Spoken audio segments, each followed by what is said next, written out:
Welcome back, and if you're joining us for the first time, welcome. This is the What If podcast, where we reimagine our reality. Tendai, it's good to have you back. Wow, I was beginning to enjoy your intro. Yes, thank you. Would you like to help me with it? No. Further with it. What if we think differently? Yeah. Right, what if we think differently and reimagine? Yeah. Okay, great. So we're back and we're still talking around about the same issue, the future of NGOs. Yeah. Right. And we've given context. We've spoken about survival. Is there a need for them to survive, and what does that look like? But my question today, I'll just jump right into it, is what is the future of aid? Yeah, okay. I think the aid question, like I said, I don't see aid dying totally, but I see aid, and hopefully the Global South is a way of shaping the new form of aid. Because aid in its old sense was problematic. It was an extension of foreign policy. It was an extension of an ideological agenda. And also the countries giving aid were certain conditionalities. So there were strings attached to aid. And I think what has happened is an attempt to undo globalization the way we knew it, because even Vice President J.D. Vance actually speaks about this to say, when we came up with the globalization project, we thought that countries will keep their positions. The rich ones will stay rich, the poor ones will stay poor. Then China disrupted that. And China is now threatening to become the richest country. So that's why they're trying to put brakes on globalization. As they're putting brakes on globalization, because this is the bigger picture that we need to understand. It's just not the cutting of USAID for its own sake. It's also as part of consolidating American hegemony, American influence, consolidating its reserves of cash so that it deals with its own debt, etc., but also it repositions itself. So I foresee America coming up with a new formula or a framework of aid. So that's number one. But in a globalized world, and it doesn't look like America can really halt. This one has gone out. It has bolted. The horse has bolted. It's out there. So globalization is afoot, is moving. Then we ask ourselves, in that global community of nations, when we're talking about the new forms of aid, what should it look like? The first one is that almost everyone, Global South, Global North, almost every country accedes to the idea of voice, that every country has a voice. So instead of aid emerging as a trade instrument, which it is most likely to do coming out of the Trump administration, to entice trade opportunities for American businesses, as we have seen already with the Ukraine deal, to say you sign the deal that we support you, but you sign off your minerals. And others are beginning to say that there's a similar arrangement for the Congo, DRC. But we begin to say, what if we took this opportunity to help frame aid around mutual interests? So it's just no longer about you giving us aid for the failures of capitalism, the failures of climate change, but we begin to say, let it be a win-win situation. You are into investments, you're looking at this, but Africa also needs something. What if we now begin to frame aid together? Global South countries have two issues. They need to respond to climate change in terms of adoption, adaptability, and also creating new livelihoods. And also, they just have the development gap to cover. That's their issue. And you are a developed country and you want our resources. How do we meet in the middle and begin to have a different conversation? Can I play the devil's advocate for a moment there? The British government came out and said that they were cutting down their aid from 5 to 3%. You can correct me if I'm wrong. 0.5 to 0.5, yes. There's a comment that was written under one of the articles that came out. And this person was alluding to the idea that Britain is not being wise because they don't understand the soft power of aid, right? Yeah. And I hear the mutuality or of benefit in what you're proposing. But also, do you think that is possible? If you are on the other end, you seem to need the other person more than they need you. That being Africa seems to need aid more than they need, than the West needs us. But that's not true. It's not true. It's been so, I think you are right in saying it, but I think African countries, it's the way they viewed the world that has made them have this short-term understanding or limited understanding of their power. We always say if Africa today was to make a decision that we are not trading with the world, nothing that we have is going outside of Africa. Just 1 year. Yeah. And we'll see how that changes power. If we say we're not moving our minerals, we're not moving our cocoa, we're not moving our coffee, we're not moving everything that we're producing. Yeah. And we're beginning to say, at the very least, we'll trade amongst ourselves. But we are going to be the ones who set the prices. Africa's challenge is that it produces commodities and it is not a price setter, it's a price taker. So you don't set the price for your gold, you don't set the price for your platinum, you don't set the price for your coffee, for your tea. Everyone else, they're set somewhere else, even your cocoa. You don't set the price in Ghana or in Ivory Coast, besides being the largest producers of those products. So when you begin to think of it that way, you begin to say, how do we discuss aid in tandem with trade?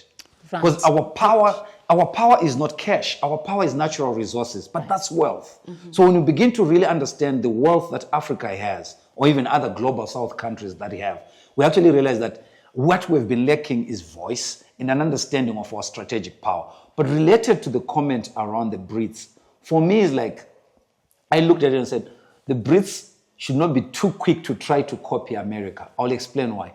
The Brits have a colonial baggage.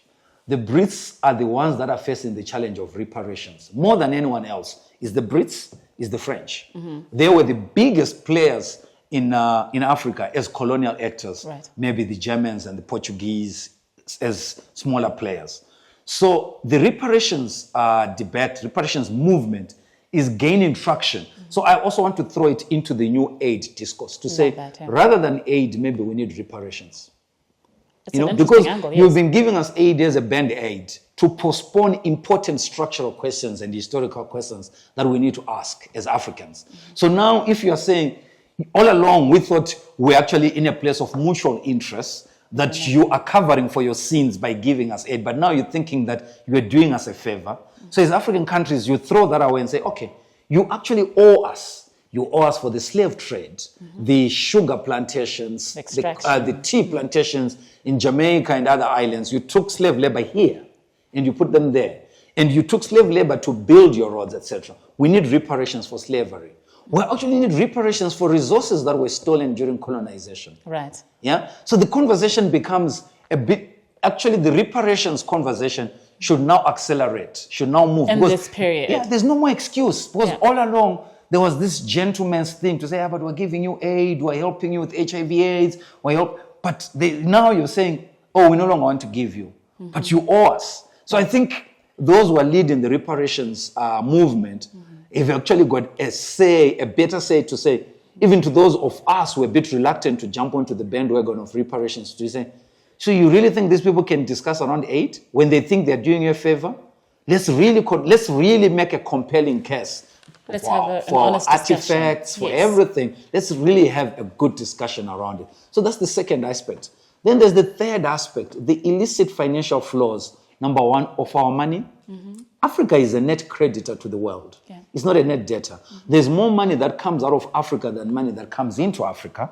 And most of that, the reason why it's higher, is what we call illicit financial flows. Right. Because most of the commanding heights of our economies are managed by multinationals, be it agriculture, be it mining, and the way they move money, tax avoidance schemes and trade arrangements they have with their related companies where they sell products that they're mining in Africa at a lower price to just an intermediary based maybe in Zurich, in Geneva, in another place, then they begin to really do the sell. So if we're beginning to say, you are cutting aid, let's also accelerate this pact against illicit financial flows, and let's bring to discipline multinationals that have been perpetuating illicit financial flows. The Thabo Mbeki-UNECA report makes a very sweeping case. It tells us illicit financial flows are rampant in mining, especially gold sector, platinum, and also in forestry.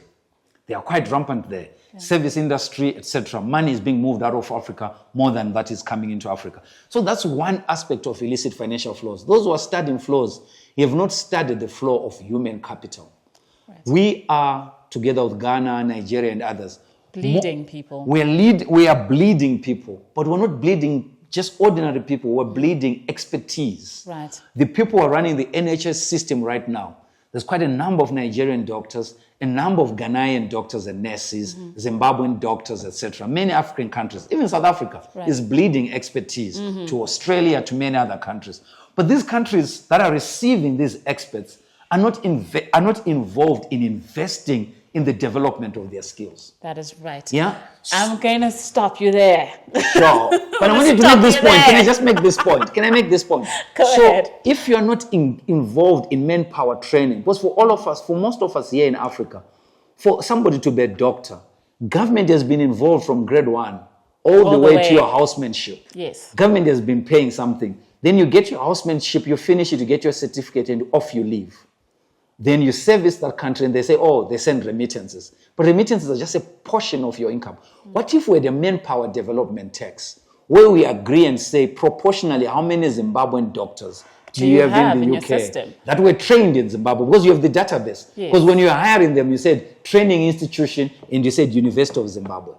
So how do you contribute to the University of Zimbabwe's development so that it can produce more doctors, not only for the benefit of Zimbabwe, but for the benefit of your own system too? Tonight, so you can stop I took you down a rabbit trail, and it's a passionate one. I can see that. But I want us to just circle back a little bit, because you were talking about the aid, right? So let's come back to that conversation. Sure. And you were talking about the future of aid, right? Sure. So I took you on a rabbit trail Actually, it's not a rabbit trail. I kind of... No, the future of aid is actually... Was that part of what you had? A manpower development tax is part of the future of aid. Reparations is part of the future of aid. And also even this thing I'm talking about, curbing illicit financial flows and trying to recover the money that we've lost through... Because we know where the money went to. You know what I mean? So all of it, I'm saying that, like I said, Africa is bleeding more money than it receives. Right. So for us to look at the source of funding as aid only, as the only channel of funding, and we do not understand what you may broadly call domestic resource mobilization in different ways. But the first ones being these things to say, where are you leaking? Because we always say that the best way towards wealth is to deal with your leakages, even at an individual level. Before you go borrowing, you may actually find that you've got enough money, but you're leaking money. So that's what African countries are doing. I love how you've looked at the ecosystem of funding, because most of the time, especially around NGOs, when we talk of funding, we are looking at donors. And then just recently, the nascent idea of individual giving and African philanthropy is kind of bringing a holistic picture to the whole idea of funding. And when you bring in then the aspects of the market, the aspects of colonization, look at my English escaping, colonization, and you're bringing aspects of industry. I think it brings a broader picture of where we are and how we can adjust and how we can work together, because there is an element of NGOs being silos, and we've got our donors, we are moving with our project, but now engaging the market, engaging government, engaging policy around all those areas, I think is something very important. So let's take a breath here and let's talk about the types of nonprofits or NGOs, that you wrote about in your paper. What are they? Can you explain them to us? Okay. So just to conclude on the summary you're making, then I'll go to the types of NGOs. I think there's a criticism that is made in the literature to say NGOs have presented themselves as the silver bullet of development, and yet they are not. There's a challenge around them to say, like I said in the earlier podcast, that the agents of development are broader than NGOs. So when we're looking at issues to do with aid, yes, it's good for us because we're NGO actors. We can look at just aid as going into NGOs. But it's the fact that even our African states have been reduced to aid-dependent entities, despite the vast array of resources at their command. So if the African Union was to come up with this Africa manpower development tax, and all of the countries that are exporting labor were to share, I can assure you, with proper governance and accountability in place, universities will not struggle, because that money would be then channeled towards institutions that are responsible for manpower development. So if we're looking at aid from that big picture, we begin to understand that aid is actually something that has been used to hoodwink us into poverty. And it's the same thing with NGOs. So as a segue, the membership, so I talk of 4 or 5 types of NGOs. The first one that I talk about is the membership NGO, the membership-based NGO. Then I talk about the community-embedded NGO. Then I talk about just the intermediary NGO, a pure NGO that's just set up to do some work like Seville Institute. We're not embedded in any community. We're not set up by a community. There are no members. Then there's the hybrid NGO that mixes all these things. So I think in this episode, because I don't think we can cover all of them, I'll discuss the membership. I think the membership NGO is actually a contradiction in the sense that it does not start off as an NGO. It starts off either as an association or as a union. So let me start off with an example. There's an entity that we're interviewing. I won't call it, I have no clearance to mention its name, but I'll describe what it does. It is an association of vendors based here in Zimbabwe. It has 68,000 members. That's a really huge number. 68,000 spread across the country. It depends on funding 100%. It gets grants from donors, and the average size of the grant is 10,000, 15,000, thereabouts. That's where it plays in. So it has multiple donors, quite different donors, etc.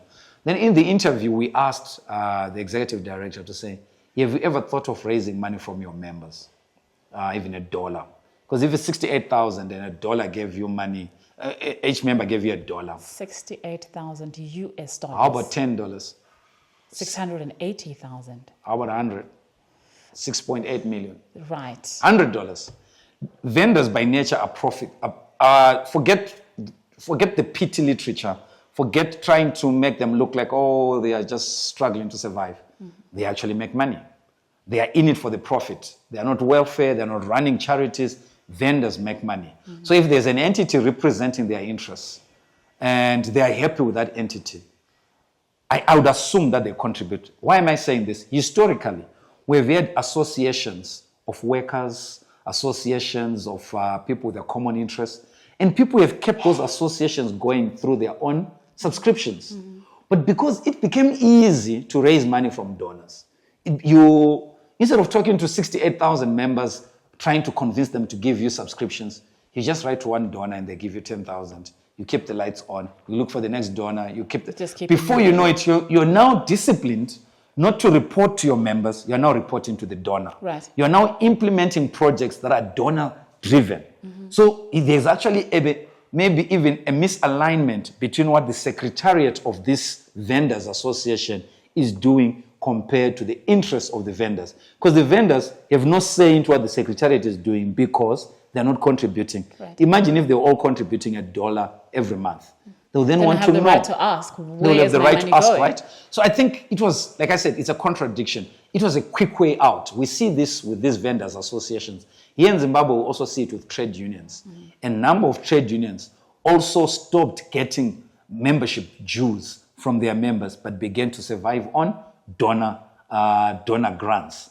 So the moment they did that, they abandoned the best to look at it as a source of funding. Even the accountability shifts towards donors. So I think this moment is a great moment for us to press reset. For those ones who are not talking even about any innovation, just press reset, start again. Look at your members as your asset. That's your biggest asset. So are there any other organizations with members? Yes. Universities have got alumni networks, etc., etc. A university like my former university, the University of Zimbabwe, I think its alumni is in the range of 1 million right now. If it was to say he wants to raise $1 from its alumni, it will raise $1 million every quarter or every month. But we're not activating game of numbers. Yeah, huge numbers. So I think the press reset around membership to rethink to say NGOs, the main argument I make is to say NGOs, you have to rethink what is their asset. We are going back to asset-based approaches. So for membership-based ones, it's very clear, like the sun at 12 noon. It's your members. It's your members. It's your members. And you grow your membership, you grow your subscription base, you grow the amount of money you have. And you actually grow your program footprint. So for those spread across Africa that have sort of doubled into donor financing, I think it's just to go back to say, how do we make sure we're going back to our members? And when members are many, the contributions are less. Yeah. I don't think if there's a real tangible benefit you're getting from your union, you'd be unhappy with $1. If you're getting, good service from your vendors association. It's getting you the right legislation to practice your trade at the right places. The same secretariat is helping build sheds for you. I don't think you'll struggle to pay $1 every month. I don't think so. One of the things that you mentioned was the transition from them being associations or trade unions and then becoming NGOs. It sounded like to me that the influence of that change was because of the funding. Did I get that correctly? Yeah, I think so. Initially, I think there's a sort of an incentive around it to say, you know what, you can actually get funding. Somebody can come and say, you know, I can help you to strengthen your processes, even evaluation experts, etc. Then you are enticed. It could be an enticement of 10,000. But that 10,000 has been easier to raise because you wrote a proposal, you submitted and you got 10,000. Yes. And like trying to convince all your members to give it. So before you know it, you're following this. That's the rabbit trail. You're following this. You're now following donors. And donors are beginning to say, oh, do you have an HIV/AIDS awareness program in your vendors association? No. Okay, we can give you money to that. Do you have a constitutional rights program? Do you have a voting awareness program? We want your vendors to come and vote. You're getting money to. So before you know it, this secretariat is not seized it's not seized with the matters of vending anymore. Yeah. Which has become the issue. They have gone all sorts of rabbit trails because of funding.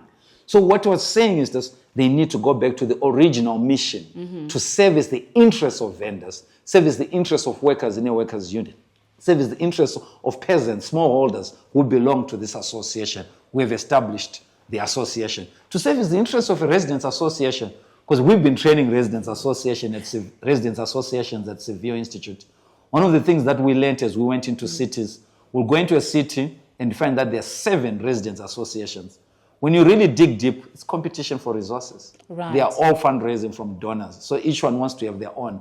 But in the absence of that, there's logic in merging into one. We're back to that merging argument we spoke about earlier. In the absence of the competition for donor funds, you actually find that scale makes more sense. And you find that merging becomes something that is a no-brainer.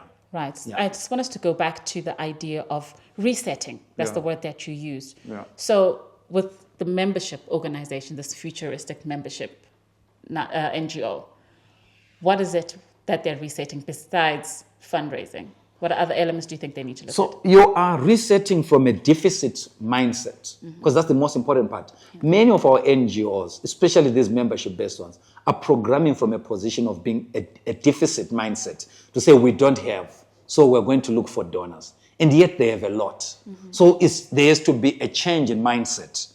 At leadership level and even at membership level, there has to be that change to say we are moving towards understanding that the biggest asset we have is ourselves. Then if you change, you flip that, you are coming to a place where you understand that we are our own saviors. We're not going to be, we're looking within. The things that we want to accomplish, we'll accomplish together. Right. So that's the resetting that happens. The first of all is the resetting around understanding the biggest asset in the room, it's yourselves. The second one is to begin to understand that all the things that we've been doing, we've been servicing donor strategies. Yes, there may be alignment with what we're doing as a vendors association, as a trade union, but we can actually better off if we actually begin to carry out surveys, focus group discussions amongst our members on what we want to focus on. Right. You may actually find that what members want and what you've been doing are at odds with each other. There's no alignment. So that's, again, I reset to say we are now going to be membership-driven. We're just not a membership-based, but we're also a membership-driven association. The secretariat is driven by what is coming from its structures. Right. And I think, if I may infuse, that's where democracy works. So donor aid, if it's moved and people go back to mobilizing their resources, that's the first step towards actually exercising democracy, fixing problems using your own resources. And it could be a revolution of accountability. Yes. To your members. Exactly. So any closing remarks?